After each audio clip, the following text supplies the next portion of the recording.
Alrighty, so let me do a quick introduction for Melissa. So Melissa has been a part of the health and fitness industry for over 10 years, beginning her career as a paramedic in Ontario, Canada.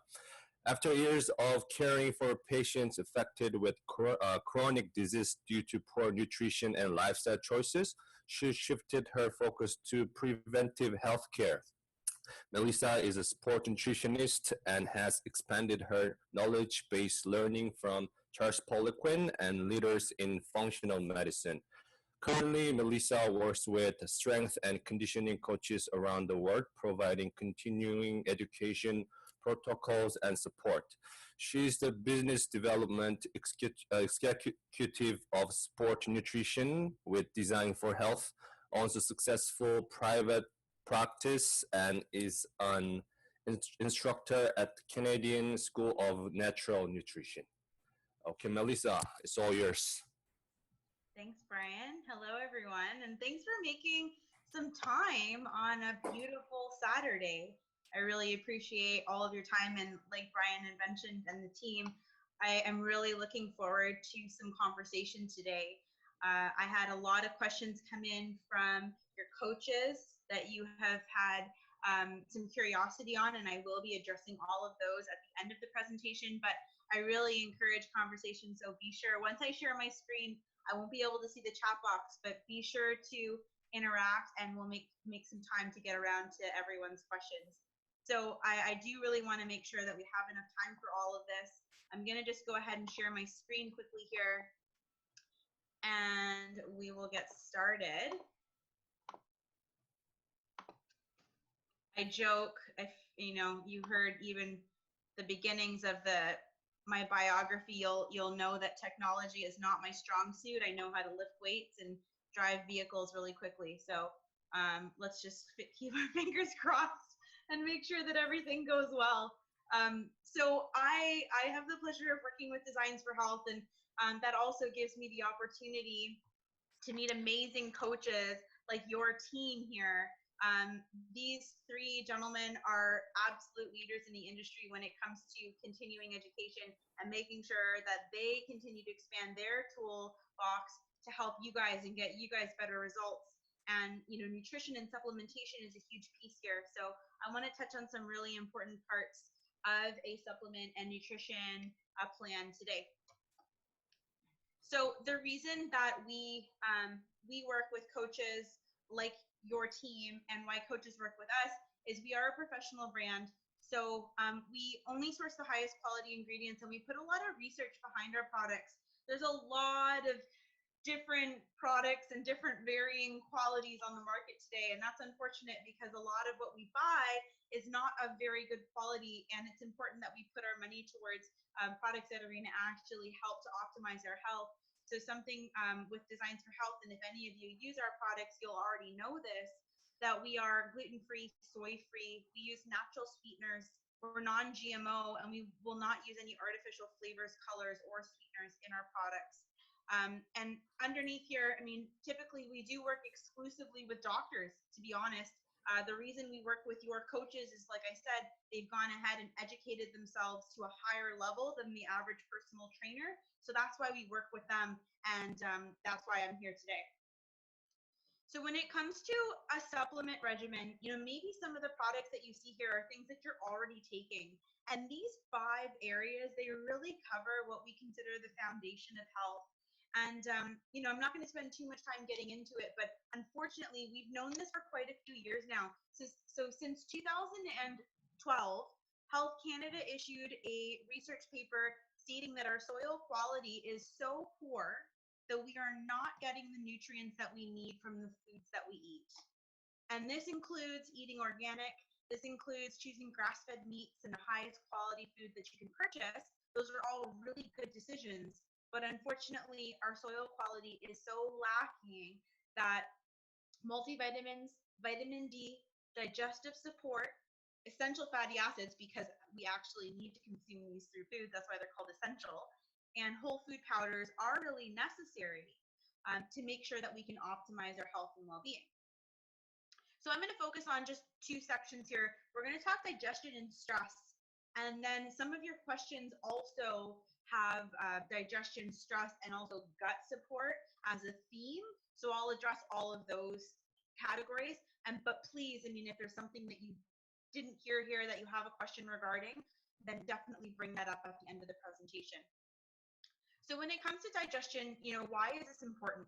And the way I kind of like to explain this is we oftentimes are living with digestive issues that we think are normal and are absolutely not. So some of these situations might be bloating after a meal. And sure, it's just uncomfortable and you can just loosen your pants or wear a bigger t-shirt, but that's actually a sign that you're not digesting your food. Or, this could range from just belching, burping to really uncomfortable GI symptoms. And the reason why this is really important to address is we are really not what we eat or what we digest. And there's a lot of consequences that can arise from chronic poor digestion. And some of these include not being able to break your protein down properly. Now, I don't know about you, but if you're not looking to build muscle, maybe you're looking to optimize your body composition and lose fat. Well, being able to digest your protein is integral for those things. We also need protein for proper hormone production and for neurotransmitter production, and also to detox our body. So this is very important. So that's just one piece as to why digestion and really focusing and looking to how can we fix our digestion is really important. Now, this is coming from the person that specializes in supplements. I'm going to tell you first and foremost that this starts with nutrition. There is not a pill to fix your digestion. It really starts with removing inflammatory foods. And when we say inflammatory foods, there might be a few things that come to mind.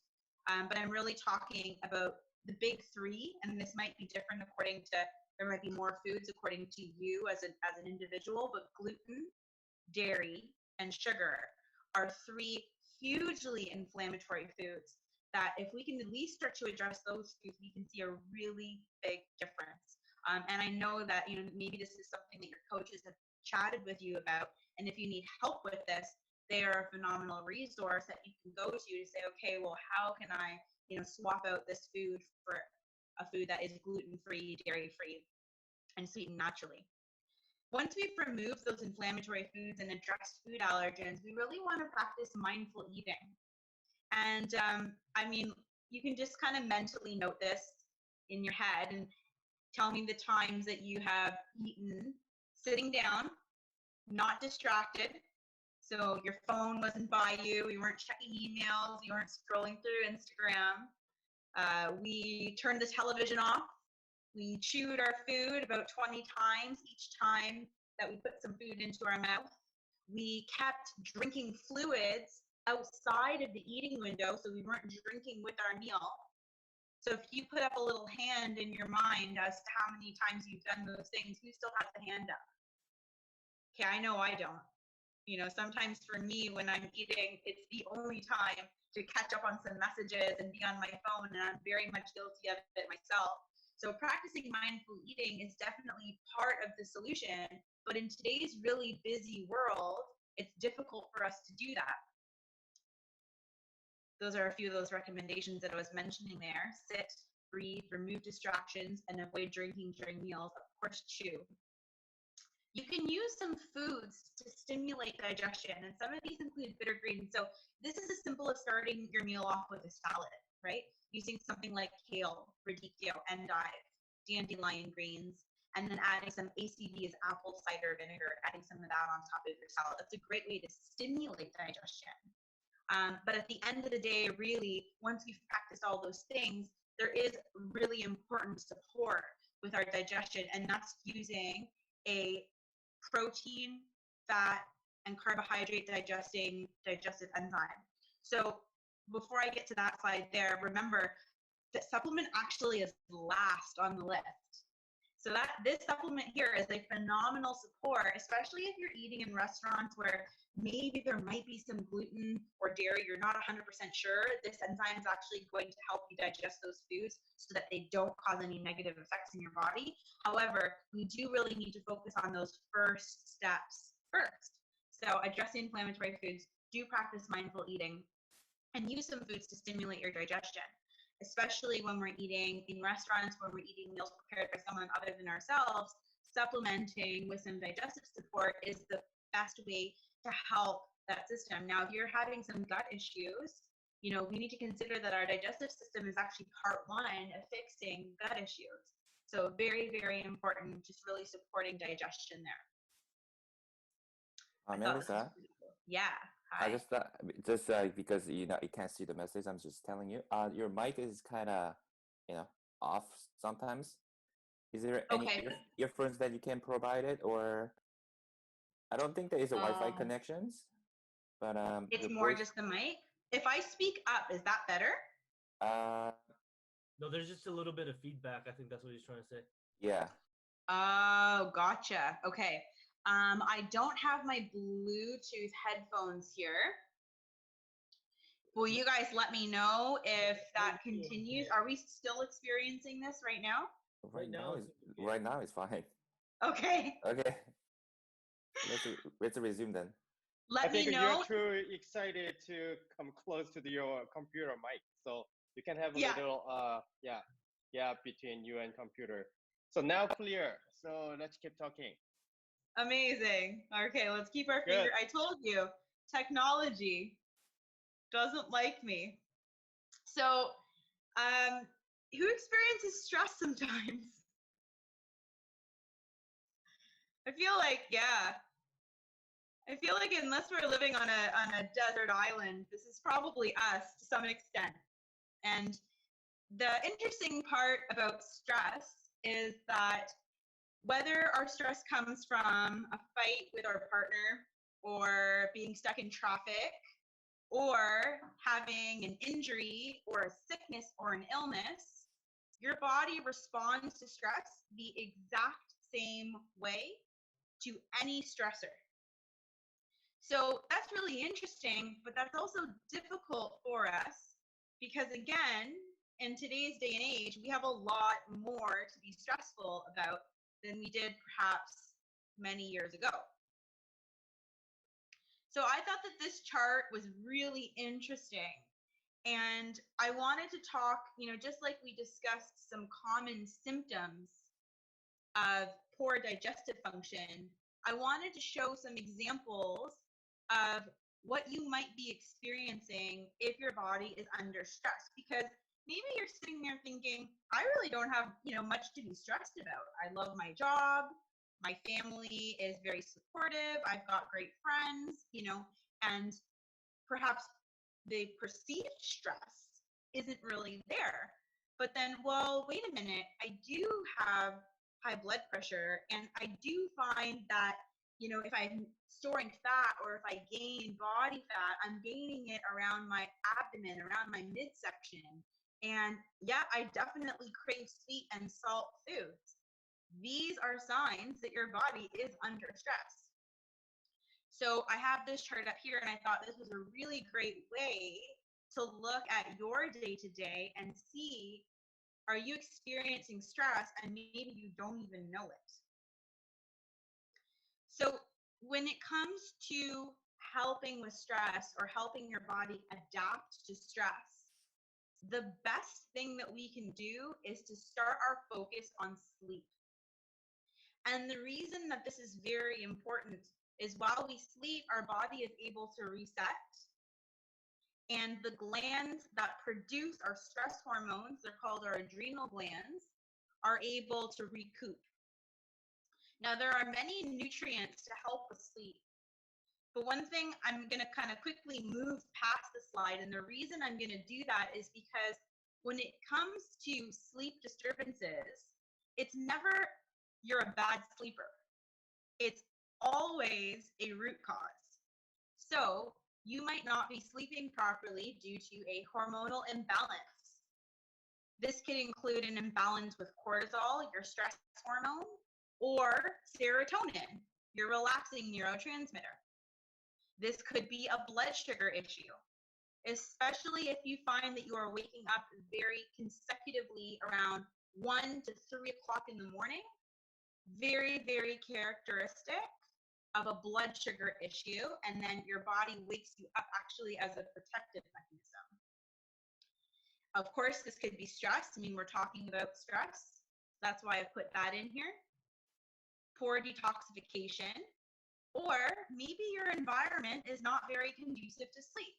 Maybe you're using the television to go to sleep. You're on your phone before you go to bed, and that blue light is being emitted, and you're looking at that blue light, which will actually interrupt your circadian rhythm. So there's many, many reasons why you're not sleeping. And if we're going to fix your sleep, we're actually going to want to address that root cause first.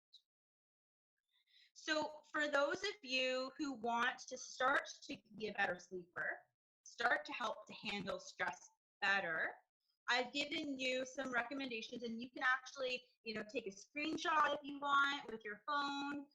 You can write these down if you have a pen and paper, but don't hesitate just to take your phone out and take a quick picture. I'll also leave these slides with your team, so don't worry, we'll definitely have the slides after the presentation. But these are my ways to, I call it make sleep happen. My company is called Make Shifts Happen. So here are some really amazing and easy ways to start to optimize your sleep. Now, again, there's always a nutrition, lifestyle, and then a supplement. So for those of you who are under chronic stress or are experiencing stress and need some support, we definitely want to support the body with, especially herbs are very beneficial to support stress. Specifically, they're called adaptogenic herbs. And what an adaptogen does is if your body needs more of something, it gives you more. Or if your body is producing too much, it slows things down. So they're really amazing that way. And adrenatone does that. So whether you are, depending on the stage of stress that you're at, whether you are up or down, because sometimes stress can make you very exhausted, and then others stress can make you very wired and jittery, adrenatone can support you within that phase. So number one, when it comes to stress, let's identify, are you actually experiencing stress? That's number one. And unfortunately, a lot of us are, and that's okay. What we can do is we can slowly start to work on sleep. Now, this is a big project to take on, but we can absolutely do that. And some of those tips are in that previous slide. And then if you need some support as you go along, adrenatone or magnesium, which is incredibly safe to use, are really great ways to be able to supplement that through nutrients. And magnesium, I could talk for an hour about magnesium. We're not going to do that, obviously. It's an incredibly important mineral. It helps you with over 300 enzymatic reactions. So your body needs magnesium for over 300 functions. And that's very, very significant. So a lot of options there when it comes to sleep support. Like I said, I wanted to keep my little bit very brief. I wanted to talk briefly about digestion because of how important digestion is. Everything starts there. And stress because, especially in the times that we're in right now, there are a lot of changes, and I totally understand that everyone can be at a bit of an increased stress level, so we're here to support you. But I also want to spend a good amount of time with questions. So before I get to the questions that I received before this presentation, was there anything that popped up into the chat box that I can talk about right now?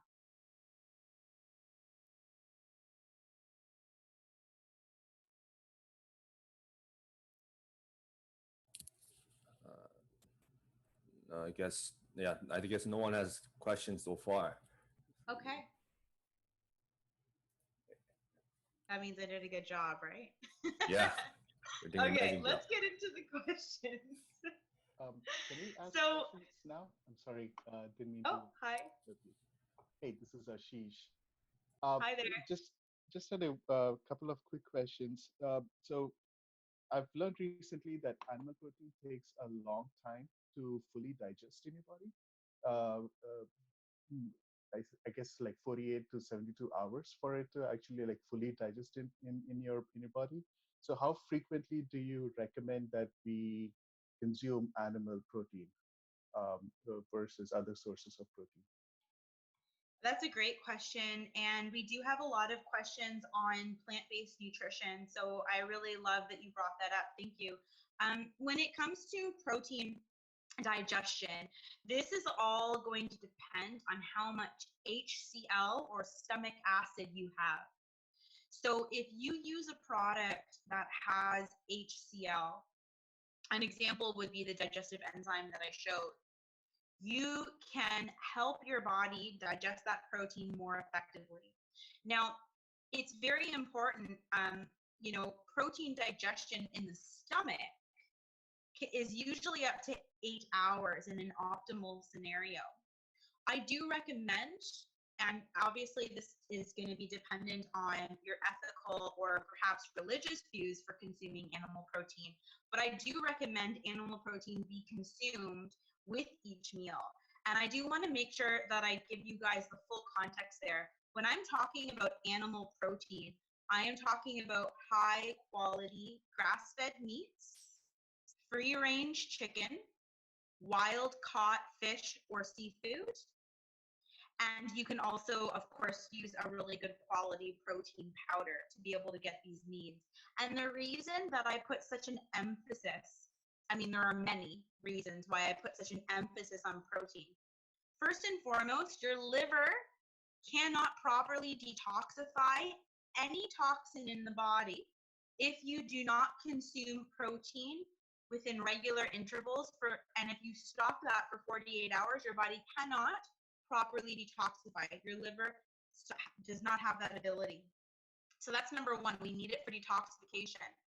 Number two, your blood sugar is very, very reliant on good quality proteins and fats.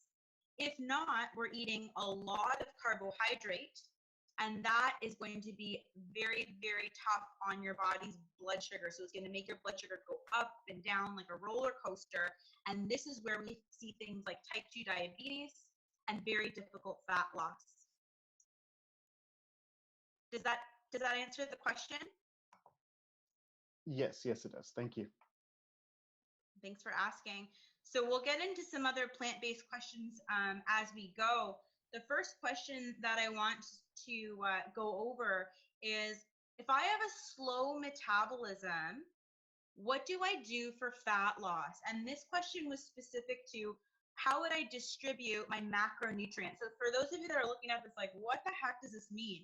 Macronutrients are protein, fat, and carbohydrate.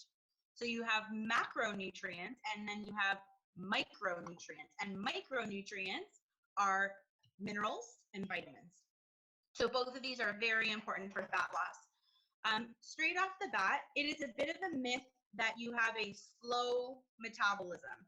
So metabolism is governed by a lot of hormones and body systems and how well your body processes energy. I would really, at that point, rather than look at specifically there's something wrong with my metabolism, I would want to understand, is there something out of balance with your hormones first? And this could be high cortisol. This could be high stress hormone, right? We talked about stress. If you have high stress hormone, not only are you going to, feel like you have a slow metabolism, you're going to store a lot of belly fat. Well, we can work on lowering your cortisol and therefore expedite fat loss or actually help with fat loss. To answer this question, though, without getting too in depth, because obviously I would want to look at this person individually and understand what was going on. Really, the foods that are going to stoke your metabolism, that are going to continue that fire to burn, are protein-based foods. So these are, again, are the foods that I just mentioned. Good quality grass-fed meats, wild-caught fish and seafood, free-range eggs, and poultry. These are the best choices that you can make when it comes to fat loss. And the reason, based on what we had chatted about, is because it is going to help your body detox, which is important for fat loss. It is going to keep you fuller longer, and it will prevent any blood sugar crashes. And those are key points when it comes to helping with fat loss. So I would start first with protein and make sure you're getting enough, and likely we need to increase it. The next question is, my body adapts to new diets quickly, and then I hit a plateau. Why?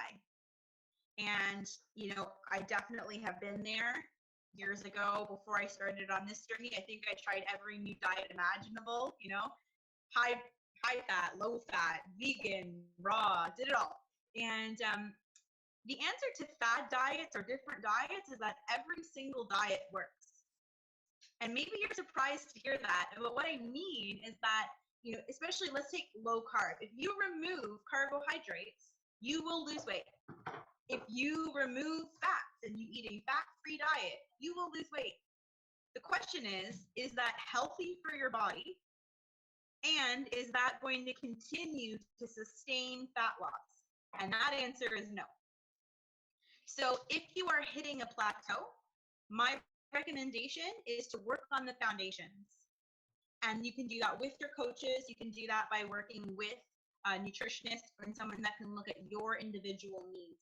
Likely, if you are hitting a plateau, your body is under some sort of level of stress, and we can support you by understanding really what's going on at the root cause. So fat loss following a vegetarian diet. This is a really good kind of follow-up question to the first question that I got here. So I'm so glad that we talked about plant-based. It is incredibly difficult to lose weight on a plant-based diet. Now, by no means am I saying that vegetables are not important. They should occupy anywhere between 50 to 70% of your plate. However, it's very important to include quality sources of protein, and I think we talked about this a lot, so I'm not going to get into the protein conversation. I will address the vegetarian diet. What I will say is if you are a vegetarian, if you are a vegan, or if you eat plant-based most days, please, please, please prioritize protein. It's very common that vegetable-based proteins are very high in carbohydrate, and carbohydrates are what accumulate fat. So just be cautious with the protein sources that you're choosing. So an example, chickpeas. 1 cup of chickpeas are approximately 45 grams of carbohydrate and only 15 grams of protein. So they are very much a carbohydrate food and not a protein-based food. Foods to boost testosterone. I love this question. And ladies, don't turn off here. This is not just for the men in the room. This is very much for us. We have testosterone. We have testosterone at a different level than men, of course. But testosterone is so important for our bodily functions. And the foods that are going to help to boost testosterone will be foods that help you stay anabolic. And anabolic just means in a state where you can build muscle. Other foods that are very important for testosterone are foods that contain a lot of zinc. So I know this is a food that's not really everyone's favorite, but oysters are incredibly high in zinc and are a phenomenal food to help to boost testosterone, as well as pumpkin seeds. Nuts and seeds in general, but pumpkin seeds have a lot of zinc. So that's a really good choice if you're looking to boost testosterone. Snacking for fat loss. I love this question. The answer is simple. Don't do it. And this comes from a little bit of a, well, wait a minute. I thought I was supposed to eat, 5 to 6 small meals a day and snack every 2 hours in between your meals. That is 1000% a myth. If anyone who in the science world or nutrition world knew anything about metabolism, you would know that the more you eat, the more you signal a hormone called insulin. And maybe you've heard of insulin before if you've heard of diabetes. Well, insulin is your fat storage hormone. That means that every single time you eat, even if it's a healthy snack, insulin goes up and your fat storage goes up. So if you are looking for fat loss, my advice is that you stick to 3 main meals a day. You separate those between 3 to 4 hours apart, and you can consume really good quality whole foods during those 3 meals. I'm actually just going to grab my charger because I'm getting a little flickering on my computer here.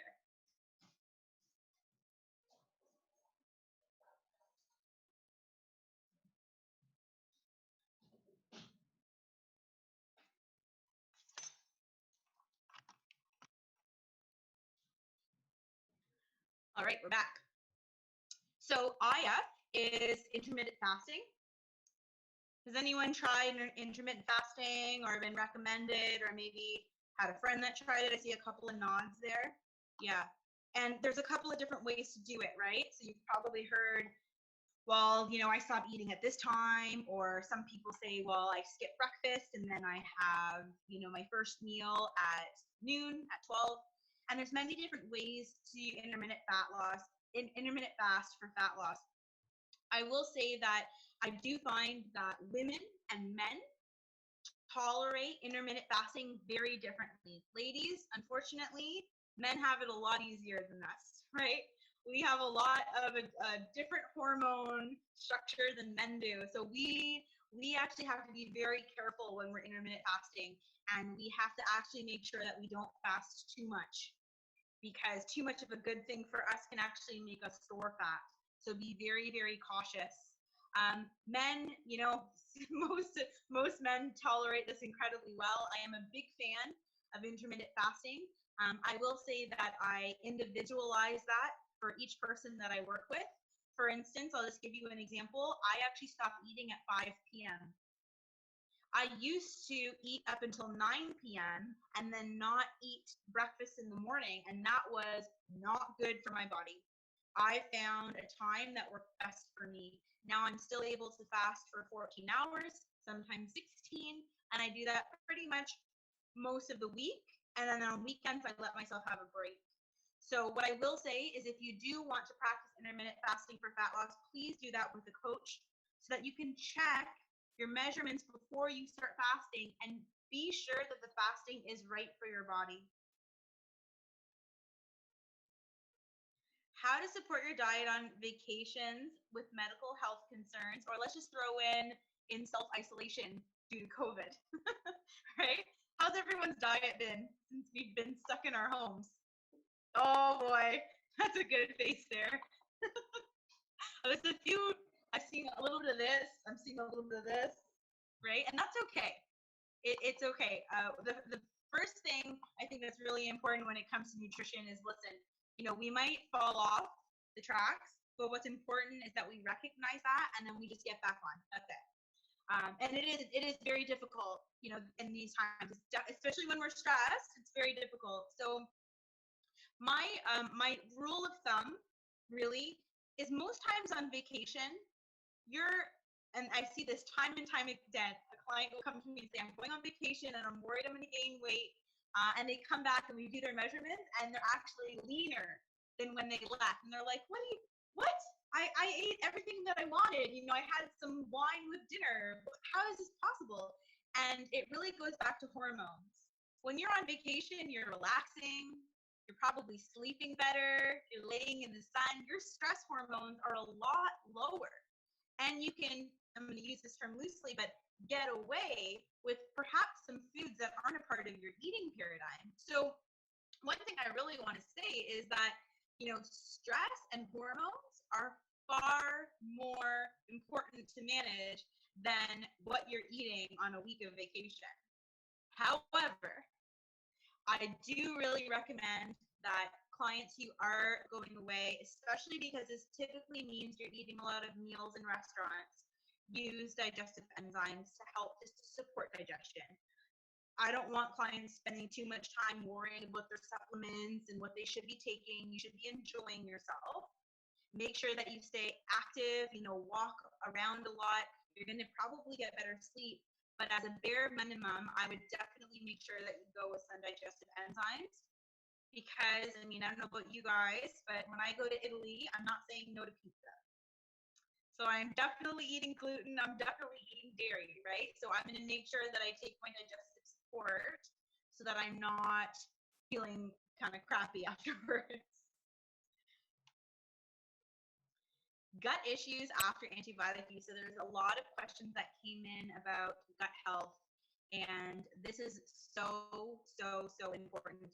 One thing I will say is that your immune system and your gut are one and the same. So if you are looking to optimize your immune system, if you want to make sure that you want to keep yourself healthy and virus-free, safe from what's going on right now in the world that, unfortunately we're living in, you really want to optimize your gut health. And that is going to support your immune health. So sadly, if you do take antibiotics, you have killed all of the beneficial bacteria in your gut. Now, sometimes antibiotics are necessary. Sometimes antibiotics are prescribed when they should not be, or they are overprescribed. So be very cautious and very aware when you're using antibiotics. Now, if you have to, absolutely use them. However, when you're finished the antibiotic round, it is very important that you approach your coaches and you get yourself started on a probiotic supplement. Yogurt, sauerkraut, all those foods, they're fantastic, but they are not enough. Especially after antibiotics, your body has been completely stripped of that beneficial bacteria, and you will need to supplement with a probiotic. And absolutely use those foods, but make sure every day that you're doing a very high dose probiotic and stay on them for at least a month. At least a month. So here's some other questions now about pre and probiotics. So does everyone understand the difference between a prebiotic and a probiotic? Because they are very different. I know that's kind of a hard question to put out to a group of, like, we're 20 people here.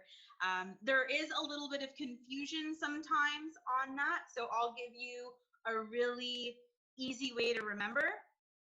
If you wanted guests to have a good time at your house, if you invited your friends over, you should probably feed them dinner, right? It'd be kind of mean to invite friends over and say, hey, stay for a couple days, and then you don't give them any food. I would leave. So probiotics are the bacteria that live in your house, which is your gut. Prebiotics are the food that your guests in your house eat. So probiotics you will find in a capsule, right? That'll be those little capsules, little white capsules that you take. That's a probiotic.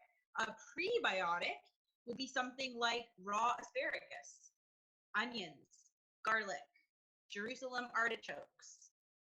And there are, like we just discussed, some foods that contain probiotics. Unfortunately, they're in very small amounts, so using a capsule form is very important. But you can get this from coconut pepper, sauerkraut, and fermented vegetables. If you use pre or probiotics and you find that your stomach issues get worse, an example of this would be you actually feel more bloated when you take pre and probiotics, or you find you have more gas from either end with pre and probiotics. What's going on might be an intestinal overgrowth of bad bacteria. And again, now those are words like, what in the world does that mean? You do need bacteria in your gut, but sometimes that bacteria crawls up to the small intestine where there should not be bacteria. There should only be bacteria in your large intestine. If you have bacteria in your small intestine, it is something called SIBO, small intestinal bacterial overgrowth. And that is something that needs to get treated. It can get treated very quickly and very naturally with a few different herbs. Your coaches have protocols on how they can do that, and I'm here to support them with that protocol. It's very quick and easy. So if you find that you use probiotics, you're bloated.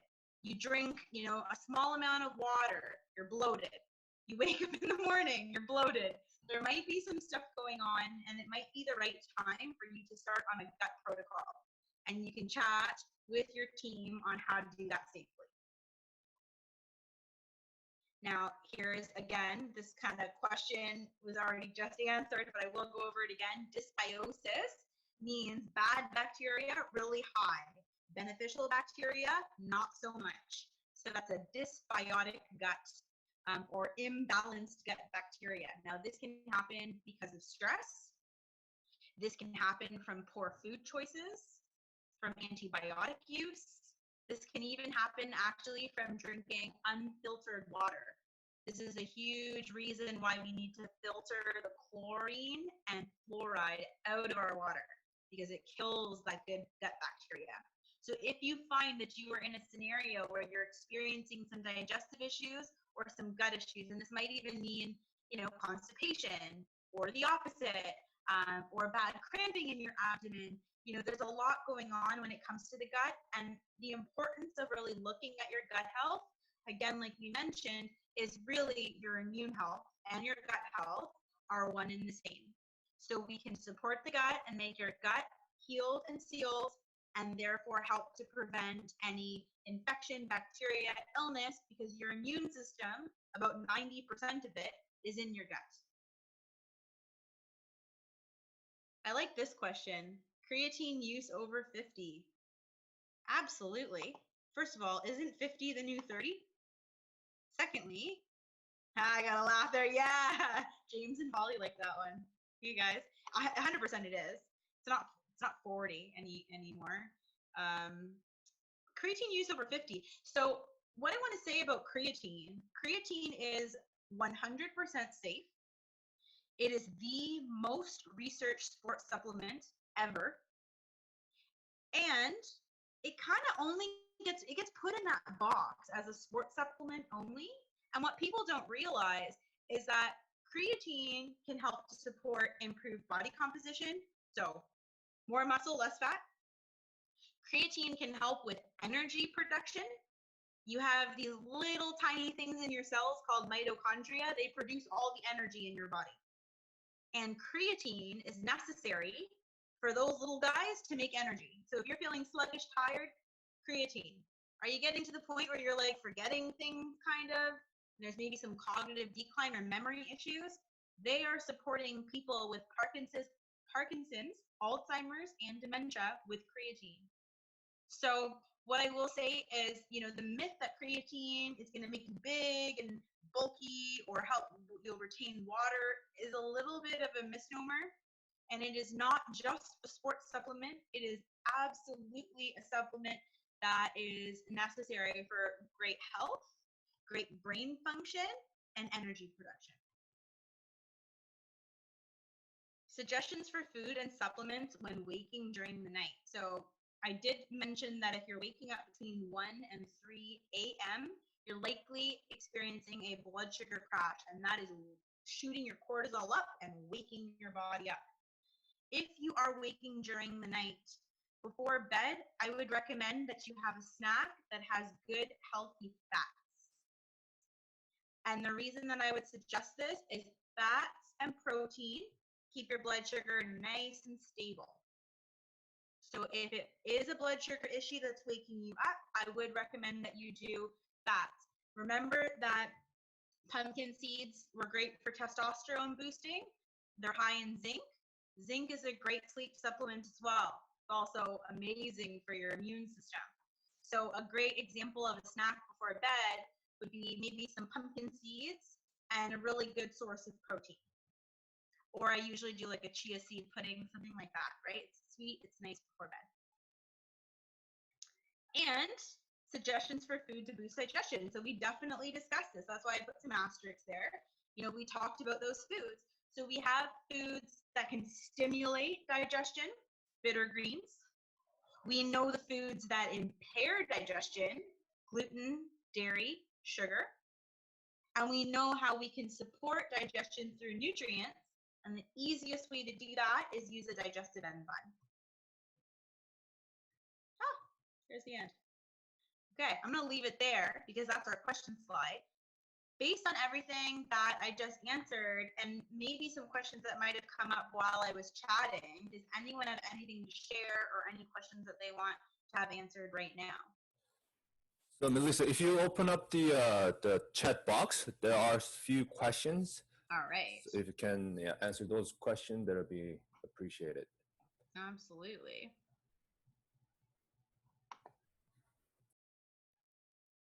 There we go. Okay. So I have here for James, what are whole food powders? That's a great question, James. So when it comes to nutrient support, I consider whole food powders our greens powder, our reds powder, which is going to provide antioxidants, protein powders, and collagen powders. So these are powders that are based or created or made from whole foods. Believe it or not, I actually love using a greens powder as an alternative to a multivitamin because you're getting all of those nutrients right from whole food. So I would, again, just as a recap, I would qualify those as greens. When would that be important? If you want to detox your body, you want to add in a greens powder. If you are not eating up to 15 servings, and guys, I'm not kidding, I know that's crazy, but 15 servings of vegetables is really what's recommended. And if you aren't getting 15 one-cup servings, you can benefit from adding in a greens powder. The reds powders I find very, very important if you have inflammation in your body. So if you have an injury that you're recovering from, if you have pain in your joints, in your shoulder, in your back, a reds powder would be very important for that. Protein powders, I mean, in this day and age, and especially the protein powders that are carried at your gym, you know, very, very important. And very good quality, and we're not eating enough protein. So, you know, a good grass-fed protein is important. I'm just getting some questions here. Is it safe to take all supplements? I'll answer that one actually in a sec. Could you share some powder pictures? Yeah, absolutely we can. What I'll do is, I mean, your coaches have the paleo reds, paleo greens. I'll just type these in actually right now. Paleo reds, paleo greens. So these are really great in your morning smoothie. Then the pure paleo protein is grass-fed beef protein, and then whole body collagen. The cool part about the whole body collagen is there's a lot of collagen out there. The whole body collagen has a lot of research actually proving that it improves joint pain. It helps to reduce cellulite, which is amazing. And it actually rebuilds bone mineral density, which is incredibly important if you are, you know, past that 40, 50 years of age mark. We are starting to lose a lot of bone mineral density. So it's going to be important for things like osteoporosis that we prevent that.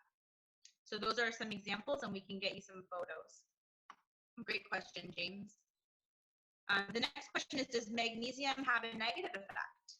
Has no negative effect. So because we are so deficient in magnesium, it is very, very difficult to A, take too much, and B, have a negative effect because it's so important for our body and it's incredibly safe. What I will say is that if you do buy a magnesium, and you typically find this in those cheaper retail types of magnesium, if you buy a magnesium in the form of magnesium citrate, I'll write this here, and you can have a peek if you have a magnesium product at home, magnesium citrate or magnesium oxide, and I just pop those into the chat box. Those are very cheap forms of magnesium that are not absorbable whatsoever. And unfortunately, because they don't absorb in your stomach, they go right to your GI tract and they cause loose bowel movements. So if you have ever taken a cheap or poorly formed magnesium and you take too much of it, you will be running to the bathroom. And not only is this a waste of your money, but it's uncomfortable. So I will say that if there's any downside to magnesium, it would be taking a poorly absorbed form of magnesium. However, Designs for Health only uses malate, magnesium malate, and magnesium glycinate, which are the most absorbable forms, which do not cause any gastric upset. So you will not have that happen here.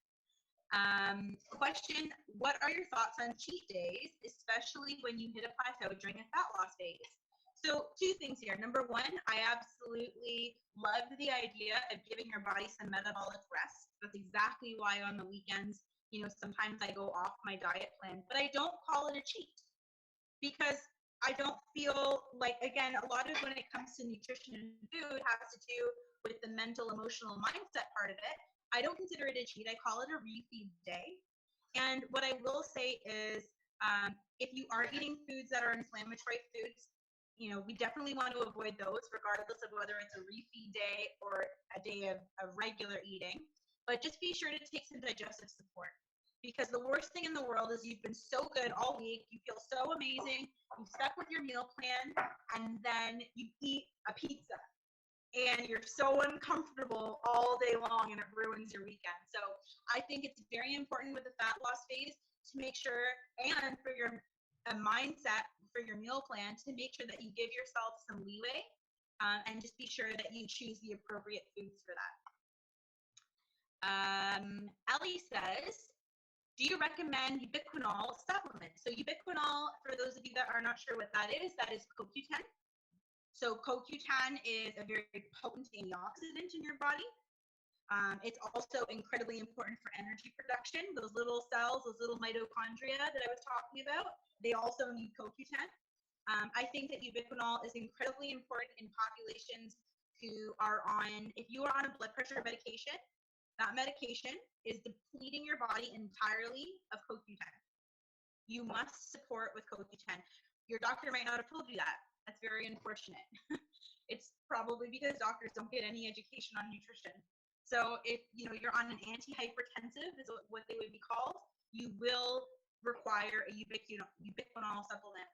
I would also recommend this to those of you who, again, from 40 to 50 upwards, we're not making as much CoQ10 in the body. So it would be nice and necessary to supplement. And because it supports anti-aging, I think everyone loves hearing anti-aging and wants to do everything they can to prevent that or age gracefully. So it's a really great supplement for that as well. Ann Kem says, is it safe to take all supplements simultaneously? So I thought I would answer that one separate.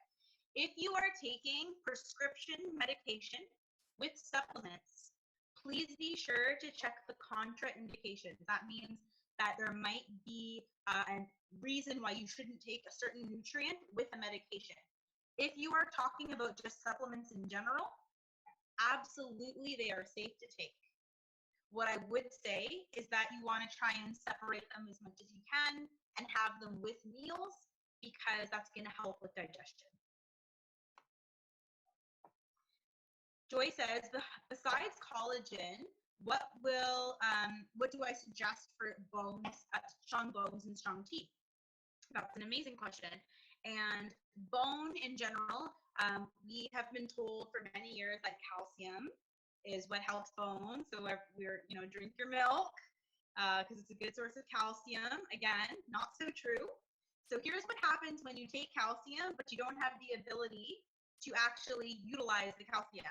So for instance, you have poor digestion, you're not going to absorb that calcium. So if you're taking a calcium supplement right now and your digestion isn't optimal, which likely isn't, you're going to have that calcium deposit in places like your vessels, your arteries. And calcium buildup in your arteries, that means heart disease, right? So rather than supplementing with calcium, it's actually recommended to supplement with vitamin D. Now what ends up happening is, and you get tons of calcium from green leafy vegetables. Now, the calcium that you're taking in through food, you can actually use, because vitamin D helps calcium work. That's part of its job. It does a bunch of other things too. Actually, to the person asking about testosterone, if I had to recommend a couple of supplements for testosterone, vitamin D, high dose fish oil, zinc. Amazing start. However, when it comes to bone health, get some vitamin D and take a good amount of vitamin D. So not just 1,000 IU, which is all that's really recommended. Take a good amount of vitamin D, and this is going to vary person to person. So you can figure out your levels. It's a very inexpensive $30 blood test, and go based on what's going on with that. But a really safe bet is like 4,000 international units is a pretty conservative dose, and that's a good place to start as an adult.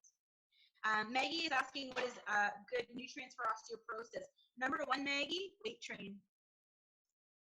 I'm not going to even talk about supplements at first. I'm going to say 100%, especially as women, we need to prioritize lifting weight So the fact that you are a part of this community and you are already focusing on resistance exercise, you are doing the most important thing to preventing osteoporosis. Build muscle. Muscle wraps around your skeleton, and that's what keeps your bones strong. However, what I will say is that we have such amazing research with whole body collagen. I would say that especially if osteoporosis is something that runs in your family or that you yourself have been diagnosed with, go ahead and get yourself on some whole body collagen and then just really focus on that resistance exercise. James is asking, for the creatine supplement, do you recommend it taking daily? For us 50 now, 30 guys are just pre-workout. I get it now. That's a really good point. So creatine supplementation, what the research says is that it actually requires, so we burn through our creatine very, very quickly in our body. So not only is it important, especially with the type of creatine, to actually take a loading dose. So sometimes we spend, maybe a week and we actually take 10 grams or 15 grams a day. The dose that we can take every day to really support creatine levels is 5 grams.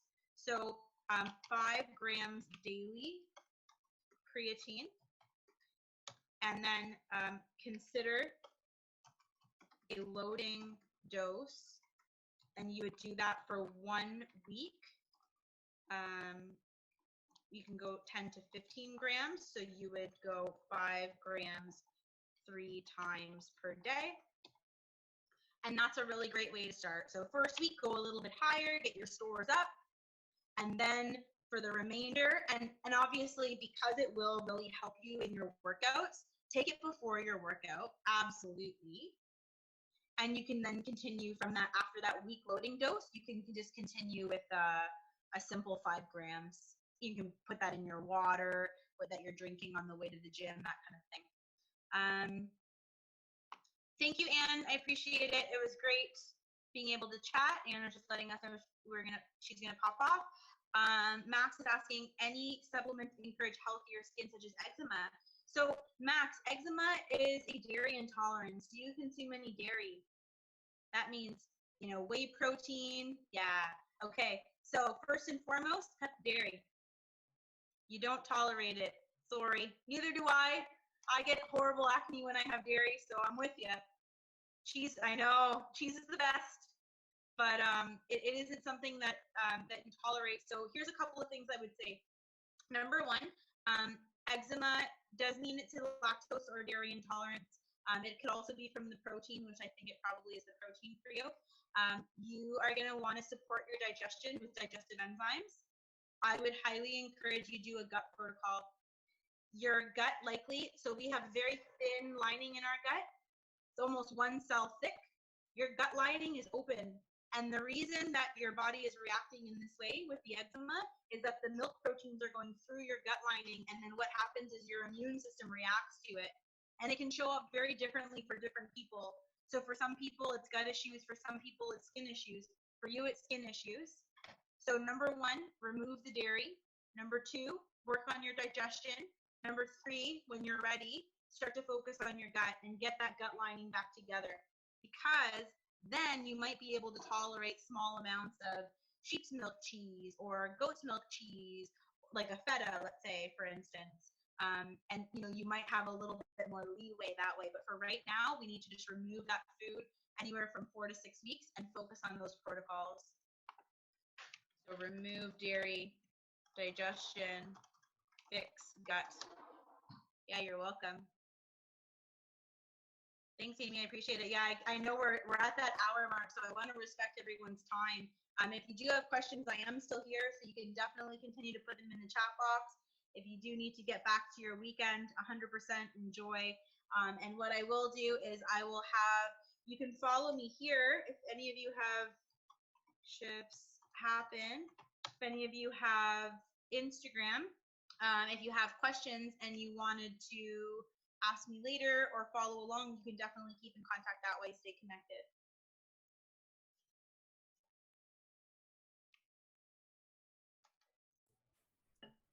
Okay. Before we finish, Thanks, if you Ian. have any, like 1 or 2 questions, then you can ask now. Yeah. I have a question. Yeah, is it for all of us? And actually, I have been asked this so many times by clients. So for the design for health, the quality of the supplements. So as I educate them, like all the quality of the supplements from design for health, right? So the base of the quality is totally different compared to others. So that they are kind of worried about what's the difference between medication and supplements. So I educate them. The supplement is like a food, right? So I need your insurance. more opinion, like because you're from the Jennifer Health and I learned from you, right? So Absolutely. that body is smart. So as body needs a certain amount of supplements they need, and it absorbed from the supplement and out of them, and it just flush out because the quality of the supplement is made of natural source. Is that right? Yeah, so what you're saying there's a lot to unpack, so we can definitely break that down. So when it comes to the designs for health quality, we are a professional brand. So what that means is that we do not retail in stores. You can't find us on a shelf, and there is a reason for that. The quality of our products are made for doctors. So we, like I said, we work with doctors only. The reason we work with your strength and conditioning coaches is they have a higher level of education than the average personal trainer. So they are much more educated. Therefore, they have permission to use our products. So when it comes to quality, not only do we have our products third-party tested, all of the impurities removed, all of that, we submit our products to have specific research studies done with them because they have such improvements to health. So quality-wise, hopefully that kind of covers it there. And again, all of the basics. There's absolutely no gluten, soy, artificial flavors, colors, that kind of thing in our products. And unfortunately, you do find that with retail supplements. The other thing you find with retail supplements is inactive forms of vitamins. So what I mean by that is, for instance, let's take vitamin B12. It's a very common supplement. If it is in the cyanocobalamin form, that is the inactive form of that vitamin. And it, to Saber's comment here of being flushed out of the body, it actually can cause negative effects in your body. It can block B12 from actually doing what it needs to do. So if you are taking a product that you bought at Shoppers Drug Mart, at Walmart, at Costco, it might actually be a poor quality vitamin that not only is costing you money and not doing anything, but is building up in your body. We do use all active vitamins and minerals, and our fish oil are very highly bioavailable, which means your body knows how to break them down. So that does not happen with our products because we choose the better quality version of those nutrients. And to the point of the whole food powders, we're actually sourcing that all from food. Amazing. So I hope all our clients in this meeting understand everything from you, right? So yeah, we are insured. So yeah. Well, I know you guys wouldn't use anything but the best. I've been able to, come over to the facility and see it, and I miss the gym so much, guys. So you guys are so lucky to have such an amazing facility and really well-educated trainers. But if you do have questions about our products, and also, bring them to your coaches, but they have me as a resource, just like you have me as a resource. So protocols, information about products, information about specific ingredients. If you're on a prescription medication and you're concerned about taking a specific supplement with your prescription, we help you with all of that and make sure that everything is safe. So rest assured that you're not going to take anything that's going to do any damage in your body because we have the team that's going to be able to prevent that.